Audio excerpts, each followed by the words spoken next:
Hello guys, happy Monday. I am gearing up for a long week of appointments. Since it's a Monday, I have not had a whole lot of energy today. Because of the way I have my saline scheduled, Mondays are usually pretty hard for me. I do saline 1 liter a day for Tuesday, Wednesday, Thursday. And that lasts me pretty well through the weekend. I don't have to worry about it, but by the time Monday comes, I'm dragging a little bit. But that's okay because I have been productive from bed today. I've just been working on some fun little necklace pendants, and ooh, I really like these ones. Made these to look like little dream catchers, which is fun. Also got some exciting new charms to try out. I have a couple little zebra pieces already up on my Etsy shop. I think there are maybe a couple left, but I will probably be putting some stuff up with these guys really soon. But if you guys ever have any special requests, definitely feel free to message me and I can probably make it happen. I should actually go to bed. It's quite late, and like I said, I have a long week ahead of me. I have PT tomorrow and Thursday, and then Friday I'm finally seeing my cardiologist, which is good because I think we have a lot to talk about. Anyway, I will check in with you guys probably tomorrow. Bye.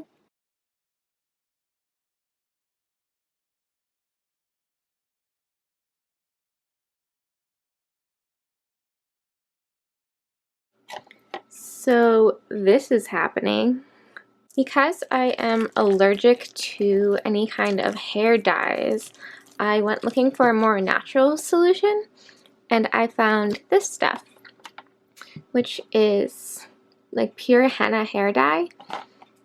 The ingredients are henna powder. I have used this stuff before, but I have never used this color. This is the color bright red, so I might actually end up with red hair. Because my hair is so dark, it is hard for me to dye it without having to bleach it. Obviously, that's not an option, but I'm hoping that this will make a bit of a difference. In the past, I used the light red because my friend had bought some, and she decided she didn't want to use it, so I used it. It did give me like a bit of a tint, but it didn't really make a huge color difference.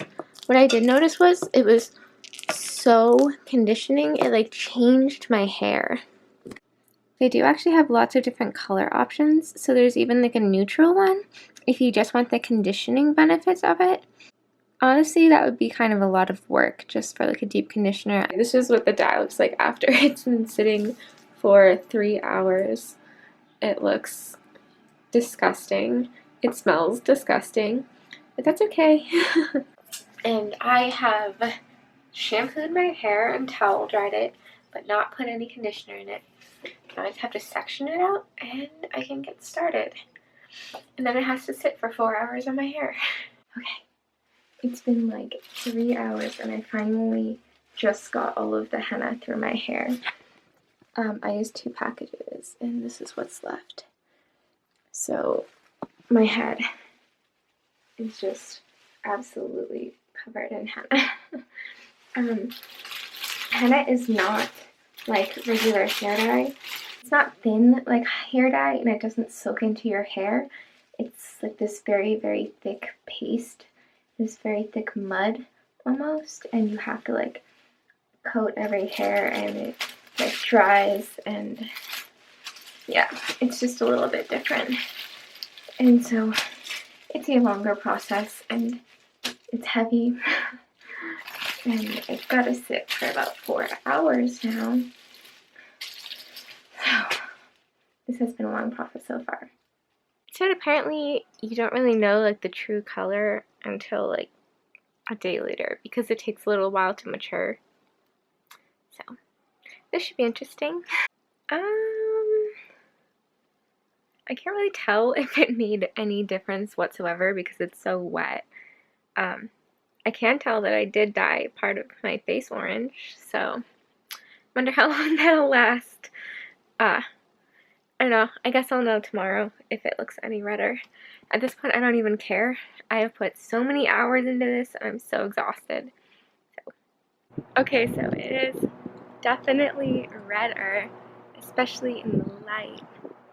Wow, cool. I like it. It was a bit of a surprise waking up this morning. When I went to bed last night, it wasn't all that red. As you can see, it's not super red. It's more when the light hits it, you can just kind of see. Oh, I dyed my face a little bit orange. Yeah, I really like it. Hooray for Henna. I'm glad I like it because either way, I'm stuck with it. Hi guys, happy Friday. I'm on my way to my cardiologist appointment. I've been waiting for this appointment for a few months now, so I feel like there's a lot I have to talk about. But I think I really want to talk about maybe getting a port instead of the PICC line. I've had the PICC line and I've been doing the saline therapy for about 6 months now, and it's really helping. It's made a huge difference. So now I'm pretty confident that this might be a long-term treatment. At first we weren't really sure how long I would need it or if it would really even do anything, so we didn't want to go for a port. Now that I can see that it's probably more of a long-term solution, I think I would rather go for more of a long-term access. And honestly, one of my main goals is to be able to go swimming this summer and to take regular showers. And a port is a little bit less of an infection risk than a PICC line, which sounds kind of nice. I'm always really worried about getting an infection in my PICC line. I haven't yet. I take really good care of it. But it's something that's always on my mind. Anyway, we'll see what my doctor has to say. I think that last time I saw her, she said that maybe after a year we would talk about a port. I guess I would have to have the PICC line for another 6 months, which I really don't want to do. So, we'll see. This is what you do when you have really bad muscle pain, but you also have a lot of work to get done. You do it from the tub with some magnesium oil, Epsom salt, and peppermint oil bath bombs. Woohoo! This is probably a terrible idea. So the cardiologist appointment went pretty well. We talked about the echocardiogram results. If you remember from a few vlogs back, I had seen my results on our patient portal, and I was getting kind of worried about it. But she said it was pretty normal for what you would expect with an EDS patient, and I didn't have any prolapse, so good news. We also talked about the blood sugar, and she wasn't too worried about that either, which is good. She didn't really give me a lot to go on when it came to that, so I think that we're going to try to get in to see, well, first of all, we're going to talk to my nutritionist to see if we can kind of change the feeding around a little bit better to help that. We're also going to try to see an endocrinologist, as I have problems with like my adrenal function as well as these blood sugar things, so we really need to be plugged in with one of those. The problem is just that we can't find one that handles this kind of thing and who has seen EDS patients before. And then we talked about the port. She was definitely not crazy about that idea. I think that she was just really worried because we found those collapsing blood vessels in my brain and neck that I would have similar problems in my chest. She saw that as a risk, and she didn't really want to see me have to go through getting a port placed. I think to her it's like she would be lowering my quality of life, when I see it as like I would have a whole lot more independence and freedom and I could take showers and go swimming. She didn't really seem to care very much that I'm not able to swim. She was like, oh, you could just go to the beach and splash in the water. And I was like, no, I want to swim. Like, I want to go in the water. I don't know, maybe she's just like not a water person. So we made a compromise. She is adding an extra liter of fluid a week. So now instead of doing 3 days a week, I will do 4 days a week. I'm going to keep track of all of the water that I'm drinking in a journal and give that to her.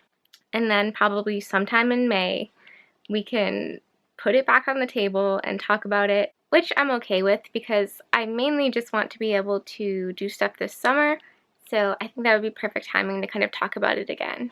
I guess I'm stuck with this PICC line, but it's been really good to me, so I'm thankful. I did ask her, I was like, hey, is this going to be like a long-term solution? Because at first, last time I saw her, we didn't really know if this was going to even work and if it would be a long-term thing or just something to get me through the summer.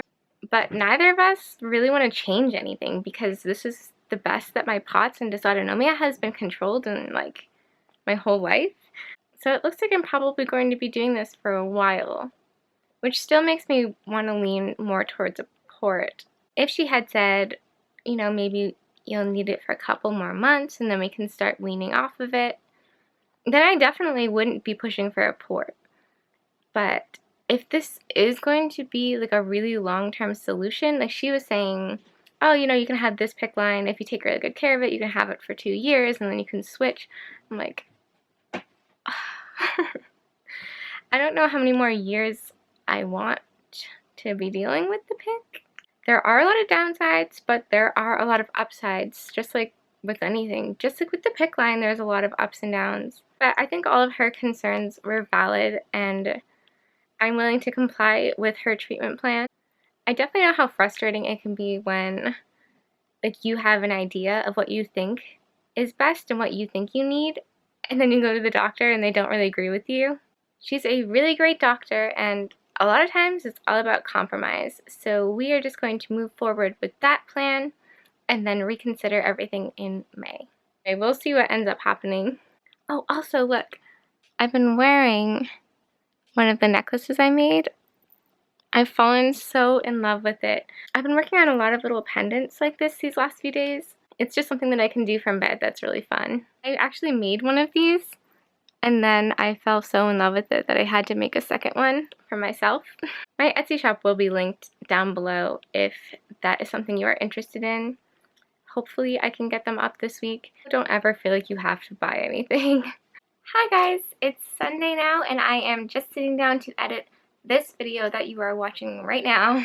But I just wanted to take a second to say a huge thank you to you guys. This week we hit 1,000 subscribers on YouTube, which is like mind-blowing to me. I never really expected that to happen with this channel.